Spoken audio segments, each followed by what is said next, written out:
বিএনপির family card ভুয়া। Chief election commissioner বলেছেন এটা বেআইনি, যারা কার্ড নিয়ে যাবে তাদের আটকাবেন, এগুলো নির্বাচন আচরণ বিধির লঙ্ঘন।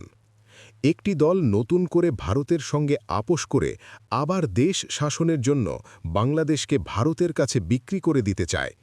এদেশের 4 কোটি যুবক এটা হতে দেবে না। 23 জানুয়ারি নিজ নির্বাচনী এলাকা কুমিল্লার ধড়করা স্কুল মাঠে আয়োজিত এক জনসভায় প্রধান অতিথির বক্তব্যে জামায়াতের নায়েবে আমির ডাক্তার তাহের এমন কথা বলেন। সমাবেশে এনসিপির দক্ষিণাঞ্চলের মুখ্য সংগঠক হাসনাত আবদুল্লাহ বলেন, মত প্রকাশের স্বাধীনতা যেমন থাকবে তেমনি দ্বিমত প্রকাশের স্বাধীনতাও থাকবে।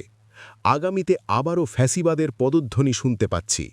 যারা কেন্দ্র দখল করতে আসবেন চিন্তা করছেন, তারা বাসা থেকে মা বাবার দোয়া নিয়ে বের হবেন।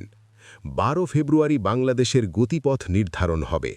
আমরা সংখ্যাগরিষ্ঠ হয়ে সরকার গঠন করব।